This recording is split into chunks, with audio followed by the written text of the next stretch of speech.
మొన్న ప్రవేశపెట్టిన బడ్జెట్ 34 లక్షల కోట్ల బడ్జెట్. అందులో ప్రధానంగా చూసినట్లయితే మిడిల్ క్లాస్కి సంబంధించిన బడ్జెట్ అని చాలా అప్రిషియేట్ చేశారు. వాస్తవంగా ఈ బడ్జెట్ చూసినట్లయితే 34 లక్షల కోట్ల బడ్జెట్లో రేపు భారత్ వికసిత్ భారత్ అవ్వడానికి 2047లో విశ్వగురు భారత్ అవ్వడానికి ఈ బడ్జెట్ ఏ రకంగా ఉపయోగపడుతుంది అని భారత ప్రభుత్వం నరేంద్ర మోడీ గారి నాయకత్వంలో ప్రతి డిసిషన్ కలెక్టివ్ డిసిషన్. ఈ దేశంలో ప్రజలకి ఏదైతే మేలు చేస్తుందని అనుకుంటారో దాన్ని కేబినెట్ కలెక్టివ్ గా తీసుకుంటారు, అందరూ కలిసి తీసుకుంటారు, నిజాయితీగా తీసుకుంటారు. ఒక పక్క ఆపరేషన్ సింధూర్ ఇంత పురోగతి సాధించినప్పుడు తెలంగాణలో ఉన్నటువంటి ముఖ్యమంత్రి సీఎం రేవంత్ రెడ్డి గారు నిజంగానే ఆపరేషన్ సింధూర్ లో జరిగినటువంటి ఈ యుద్ధంలో అక్కడ పాకిస్తాన్ లో 9 స్థావరాలను మన భారత సైన్యం కూల్చేసింది అని చెప్పినా కూడా వాస్తవంగా కూల్చిందా లేదా దానికి ఉన్న ఆధారాలు కావాలి అని అన్నారు. తర్వాత రఫేల్స్ ఇండియా మీదకి వచ్చి లేదా డ్రోన్లు ఇండియా మీదకి వచ్చి దాడులు చేస్తున్నప్పుడు సీఎం రేవంత్ రెడ్డి గారు వాస్తవంగా ఎన్ని విమానాలను కూల్చాం, మనం ఎన్ని డ్రోన్లను కూల్చాము, అసలు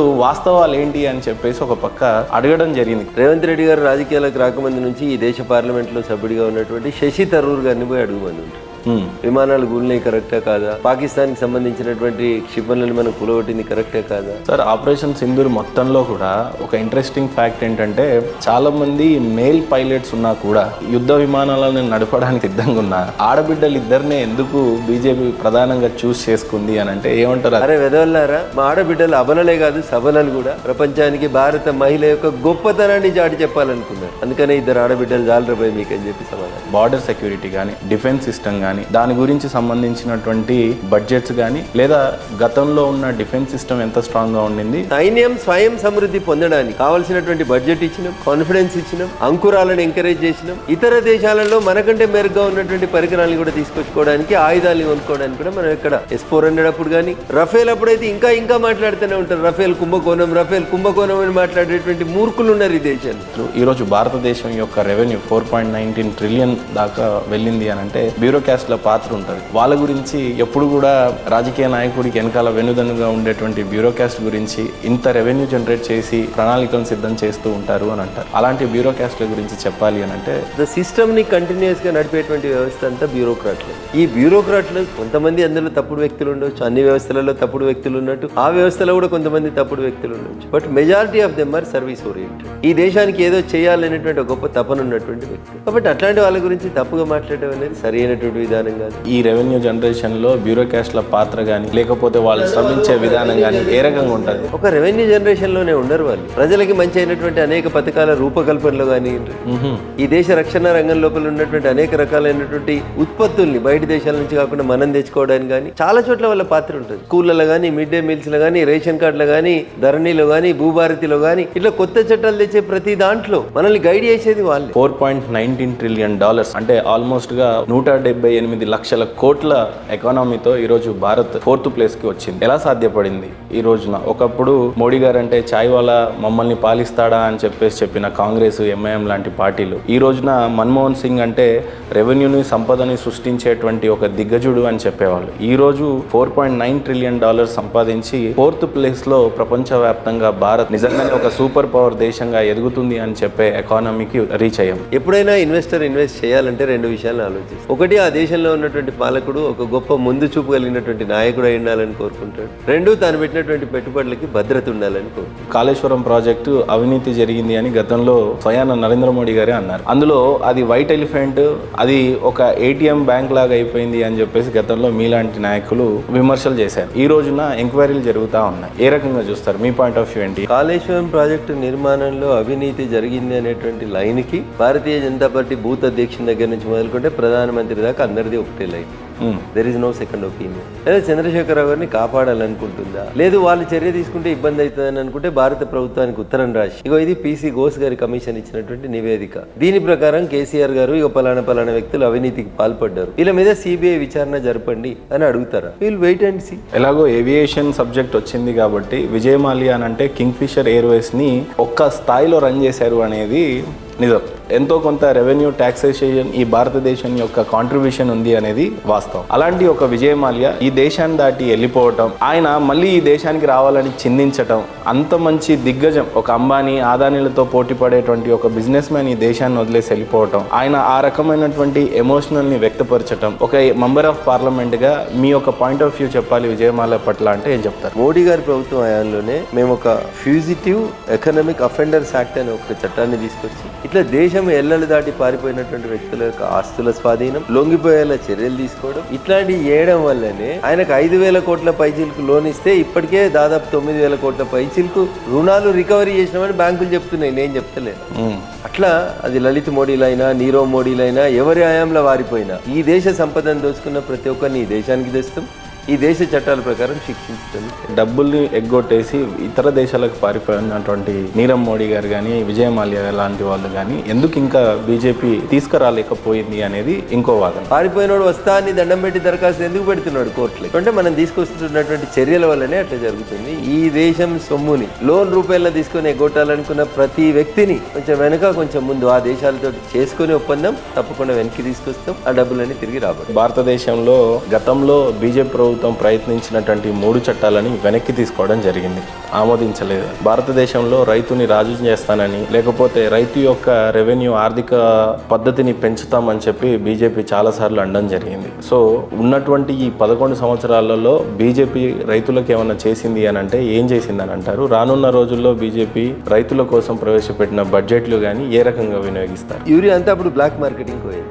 పాల తయారీకి వాడుకున్నట్టు, ఇతర కెమికల్స్ తయారీలో వాడటం. ఇప్పుడు నరేంద్ర మోడీ గారు ప్రధానమంత్రి అయిన తర్వాత ఒక చిన్న లాజిక్, యూరియాకి వేప నూనెను యాడ్ చేసి దాన్ని చేదుగా చేసేస్తే you cannot add it in any other chemical. PM Kisan Samman Nidhi కింద 3 ఇన్స్టాల్మెంట్ల కింద ప్రతి రైతుకి 2,000 చొప్పునిచ్చి చిన్న సన్నకారు రైతులకి సంవత్సరానికి 6,000 ఇచ్చి వాళ్ళకి సాయం చేస్తున్నాం కదన్నా. నేను ఇందాక చెప్పిన డ్రోన్లు తీసుకొచ్చినాం కదన్నా, కూలీలను పెట్టి మందు కొట్టుడు బంద్ చేసి ఒక రైతు డ్రోన్ ఆపరేట్ చేసి తన పొలం అంతా మందు కొట్టుకునేటువంటి పరిస్థితి తీసుకొచ్చినాం. పక్క దేశాల్లో చూసినట్లయితే అగ్రికల్చర్లో వాడుతున్నటువంటి ఇన్నోవేషన్ మిషన్స్ భారతదేశంలో ఇంకా ఆ టెక్నాలజీని ఆమడ దూరంలోనే ఉన్నట్టుగా కనపడతా ఉంది. బీజేపీ తీసుకున్నటువంటి చొరవ ఏ రకంగా ఉంది అని అంటే ఏమంటారు? వ్యవసాయ పనిముట్లకి రైతులకి పైసలు ఇస్తున్నాం, కోల్డ్ స్టోరేజ్లు కట్టిస్తున్నాం, గోడౌన్లు కట్టిస్తున్నాం. రైతు ఇమీడియట్ గా అమ్ముకోకుండా తన పండించిన పంట నిల్వ చేసుకొని తనకు మార్కెట్ లో అనుకూలమైన రేట్ వచ్చినప్పుడు అమ్మేందుకు ఉపయోగపడతా ఉన్నాం. పిఎం కిసాన్ సమ్మాన్ నిధి ఇచ్చినాం, డ్రోన్లు తెచ్చినాం, ట్రాక్టర్లు ఇచ్చినాం, వ్యవసాయ పనిముట్లు ఇచ్చినాం, డ్రిప్ ఇరిగేషన్ ఎంకరేజ్ చేస్తా ఉన్నాం. ఏ దేశంకైనా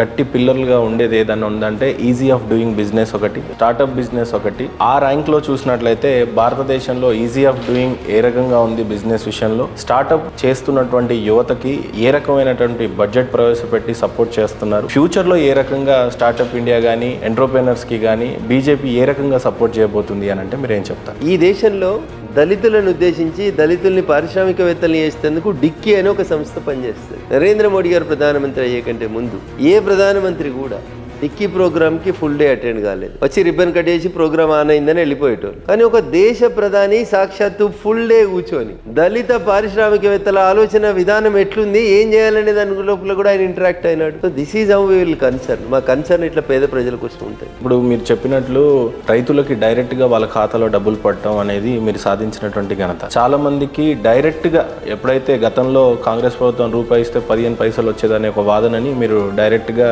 వాళ్ళ అకౌంట్ లో పడేట చేశారు. అట్లాగే ఈజీ ఆఫ్ గెటింగ్ లోన్ విషయంలో యువతకి స్టార్ట్అప్ ఇండియా స్కీమ్ కింద అంతే ఈజీగా వచ్చే దిశగా ఏమన్నా మీరు చొరవ తీసుకునే అవకాశం ఉందంటారా? ఎవరు గుర్తించని ఎవరు మాట్లాడని విశ్వకర్మల గురించి మేము మాట్లాడుతున్నాం. విశ్వకర్మలకి నేరుగా లోన్ ఇస్తున్నాం, ట్రైనింగ్ ఇస్తున్నాం, లోన్ ఇస్తున్నాం, ప్రధానమంత్రి ముద్ర కింద ఇస్తున్నాం. ఆఖరికి స్ట్రీట్ వెండర్స్ అన్న రోడ్డు మీద కూర్చొని కూరగాయలు అమ్ముకునేటువంటి పేద ఆడబిడ్డలకి రోజువారీ మిత్తి తీసుకొచ్చుకుంటారు ఫైనాన్స్ లో వాళ్ళు 5%, 10%. అది తగ్గాలని స్ట్రీట్ వెండర్స్ కి మనిషికి 10,000 రూపాయలు లోన్ ఇచ్చింది భారత ప్రభుత్వం. ఇంత చిన్న వ్యక్తుల గురించి కూడా ఆలోచిస్తుంది భారత ప్రభుత్వం, because they all contribute for the Indian economy. ఎవరిని చిన్న పెద్ద అని చూస్తలేం. ప్రాసెసింగ్ ఎక్కువ టైం పడుతుంది అని అంటున్నారు. ఆ దిశగా ఏమన్నా చాలా ఈజీ ఆఫ్ డూయింగ్ బిజినెస్ లో భాగంగానే ఈజీ ఆఫ్ గెటింగ్ లోన్ కి ఏమన్నా ప్రయత్నిస్తుందా? సాధ్యమైనంత వరకు బ్యాంకుల్ని సరళీకృతం చేసి బ్యాంక్ లోన్ విధానాన్ని, పేపర్ ని ఫిలప్ చేసే విధానాన్ని సాధ్యమైనంత వరకు తగ్గించి ఎక్కువ మందికి లోన్లు అందించేందుకు ప్రయత్నం చేస్తాం. మీరు అన్నట్టు కొన్ని బ్యాంకులు అట్లా ఇబ్బందులు పెడుతున్నట్టు మా దృష్టి కూడా వస్తుంది, వాటిని కూడా రెక్టిఫై చేస్తాం. భారతదేశం జీడిపిలో తెలంగాణ యొక్క కాంట్రిబ్యూషన్ 8th ర్యాంక్ లో ఉంది. అత్యధికంగా జీడిపిలో రెవెన్యూ శాతం అంతా కేటాయిస్తున్నప్పుడు, భారతదేశం యొక్క జీడిపికి తోడ్పడుతున్నప్పుడు, అలాంటి ఒక రాష్ట్రానికి ఉన్నటువంటి ఒకే ఒక ఎయిర్పోర్ట్, తెలంగాణలో ఒకే ఎయిర్పోర్ట్ ఉంది. అదే పక్క రాష్ట్రంలో అయిన ఆంధ్రప్రదేశ్లో 11 ఎయిర్పోర్ట్లు ఉన్నాయి. గడిచినటువంటి ఈ 11 సంవత్సరాలలో ఎప్పుడు కూడా తెలంగాణకి ఇంకో ఎయిర్పోర్ట్ అవసరం లేదనుకున్నారా? అంత జీడిపిలో 8th ర్యాంక్ లో ఉన్నటువంటి తెలంగాణకి ఇంత విస్మరణ ఎందుకు, చిన్న చూపు ఎందుకు? జిఎంఆర్ రాజీవ్ గాంధీ అంతర్జాతీయ విమానాశ్రయం కట్టినప్పుడు శంషాబాద్ ఒక అగ్రిమెంట్ ఎంటర్ అయ్యి అప్పుడు ఉన్నటువంటి కాంగ్రెస్ ప్రభుత్వం, అప్పటి పెద్ద మనుషులు గౌరవనీయులు మన్మోహన్ సింగ్ గారి నాయకత్వంలో ఉన్నటువంటి యూపీఏ ప్రభుత్వం జిఎంఆర్లతో ఒక అగ్రిమెంట్ ఎంటర్ అయ్యింది. రాష్ట్ర ప్రభుత్వం భూమి ఇస్తే ఆదిలాబాద్ లో, నిజామాబాద్ లో, వరంగల్ లో కొత్తగా విమానాశ్రయాలను పెట్టడానికి భారత ప్రభుత్వం సిద్ధంగా ఉంది. ఇంటలెక్చువల్స్, బ్యూరోక్రాట్స్లు చేసే విమర్శలు ఏంటంటే, ఒక డిగ్రీ, పిహెచ్డి, ఎంబీఏ చేసిన తర్వాత నీకు ఉద్యోగం రావట్లేదు అని అంటే నీ ఎడ్యుకేషన్లో ఏదో తప్పు ఉంది, అందుకని నీకు రావట్లా. లేదు, ఒక స్టార్ట్అప్ చేసుకోవడానికో లేకపోతే ఇంకా ఏదైనా బాగా థింక్ చేయాలి అని అంటే దేనికైనా ఎడ్యుకేషనే చాలా ఇంపార్టెంట్ అంటారు. అలాంటి ఎడ్యుకేషన్ని బీజేపీ వచ్చిన తర్వాత ఎడ్యుకేషన్ పాలసీస్ మీద ఏ రకమైనటువంటి బడ్జెట్ ప్రవేశపెట్టింది, ఏ రకమైనటువంటి పాలసీస్ చేంజ్ చేసి నిజంగానే చదువుకున్నటువంటి విద్యార్థులకి ఆ విద్య ఉపయోగపడే విధంగా ఉంది అని అంటే, దేశానికి స్వతంత్రం వచ్చినాక ఈ విద్యా వ్యవస్థ లోపల 34 ఏళ్ల తర్వాత ఒక గొప్ప మార్పుని నూతన జాతీయ విద్యా విధానం ద్వారా ప్రవేశపెట్టింది. ఎంతసేపు పిల్లల్ని పుస్తకాల పురుగులుగా, బట్టి కొట్టే మిషన్లుగా మానేసి వాళ్ళని లర్నింగ్ బై డూయింగ్ తీసుకోవడం కోసం ప్రధానమంత్రి Shri schools, PM Shri schools కింద ఈ దేశంలో 14,500 స్కూల్ అని మోడల్ స్కూల్స్ ని ఎంపిక చేసినాం. వీళ్ళందరి లోపల skill development, digital learning, multiple languages ని వాళ్ళ లోపల డెవలప్ చేసి వీళ్ళని భావి భారత పౌరులుగా తీర్చిదిద్దేందుకు పనిచేస్తాం. This is a great change అన్న. ఎడ్యుకేషన్ బడ్జెట్ చూసినట్లయితే 50,000 నుంచి 60,000 కోట్ల వరకు స్పెండ్ చేసినట్టుగా కనపడతా ఉంది కేంద్ర ప్రభుత్వం. ఏ రకంగా దాన్ని వినియోగించుకోబోతున్నారు అని అంటే ఏం చెప్తారు? కోళ్ళని పోల్ట్రీ ఫామ్ లో పెట్టి, ఏసీలో పెట్టి పెంచినట్టు పెంచకుండా పిల్లల్ని బయటి ప్రపంచంతో ఎడ్యుకేట్ చేసి బయటి ప్రపంచంతో కలిసి పెరిగేలాగా చేస్తే పిల్లలకి ప్రపంచం, పర్యావరణం అన్ని నేర్పిస్తుంది. బడ్జెట్ లో మేము ఇచ్చిన పిఎం శ్రీ స్కూల్స్ డెవలప్మెంట్ చేయడం, టాయిలెట్స్ లేకపోవడం, లైబ్రరీ లేకపోవడం, ల్యాబ్స్ లేకపోవడం, ఇట్లాంటి కొరతలు తీర్చి చదువుకునేప్పుడే పిల్లల లోపల సృజనాత్మకతను పెంచడానికి పిఎం శ్రీ స్కూల్స్ ఉపయోగం. ఏదేమైనా భారత్ సూపర్ పవర్ కావాలి అని 2047లో మోడీ గారు కలలు గంటా ఉన్నారు. నిజంగానే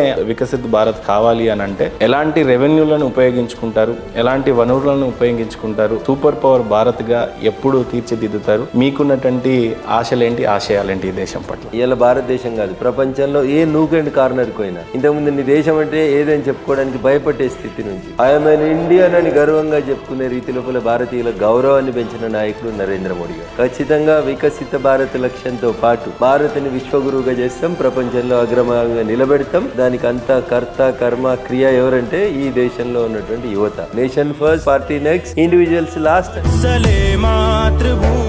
ఎకనామీ గురించి కానీ, జీడిపి గురించి కానీ, పర్ క్యాపిటల్ ఇన్కమ్ గురించి ప్రపంచ దేశాలతో పోటీ పడుతున్న భారతదేశాన్ని చూస్తుంటే చాలా గర్వంగా ఉంది. భారత్ సూపర్ పవర్ ఎలా ఎదుగుతుంది అని నరేంద్ర మోడీ గారు 2047 వికసిత భారత్ అనేటువంటి ఒక లక్ష్యాన్ని తన ముందుంచుకొని తన ఆలోచన విధానాన్ని ఈ దేశ ఆర్థిక వ్యవస్థతో జోడించి ఈ దేశ ఆర్థిక వ్యవస్థని స్ట్రీమ్ లైన్ చేస్తే ఈ రోజు భారత ఆర్థిక వ్యవస్థ $4.19 ట్రిలియన్ తోటి ప్రపంచంలోనే 4వ ఆర్థిక వ్యవస్థగా ఎదగగలిగింది నరేంద్ర మోడీ గారి నాయకుడు. నిజంగా సూపర్ పవర్ కావాలి అని అంటే ప్రస్తుతం మన జీడిపి 6.9 నుంచి 8 మధ్యలో నడుస్తూ ఉంది. మనకి కావాలి అని అంటే 21 నుంచి 25% జీడిపిని పెంచాలి అని అంటే, పర్ క్యాపిటల్ ఇన్కమ్ పెంచాలి అంటే ఈ రోజు భారతదేశంలో చూసినట్లయితే 2 లక్షలు పర్ క్యాపిటల్ ఇన్కమ్ భారతదేశంలో ఉన్న ఒక సగటు పర్సన్ యొక్క ఇన్కమ్ అది. కానీ నిజంగా సూపర్ పవర్ ఇప్పుడు ప్రస్తుతానికి చూస్తున్నటువంటి అమెరికా యొక్క పర్ క్యాపిటల్ ఇన్కమ్ చూసినట్లయితే 69 లక్షలు. సో ఎలా ఈ లక్ష్యాన్ని ఛేదిస్తారు? ఈ రోజు మనం 6.9 నుంచి 8 మధ్యలోనే వ్యారీ అవుతున్నాం కాబట్టి ఈ రోజు మన దేశంలో కొన్ని రాష్ట్రాల లోపల పర్ క్యాపిటల్ ఇన్కమ్ 2 లక్షలు ఉండొచ్చు, తెలంగాణ లాంటి చోట్ల 3.5 లక్షలు ఉండొచ్చు, రకరకాలుగా వేరీ అవుతుండొచ్చు. భారతదేశం ఒక లక్ష్యాన్ని నిర్దేశించుకుంది. 2047 నా ముందున్నటువంటి గోల్. ఆ గోల్ కల్లా నేను ఆదాయం పెంచుకోవాలి.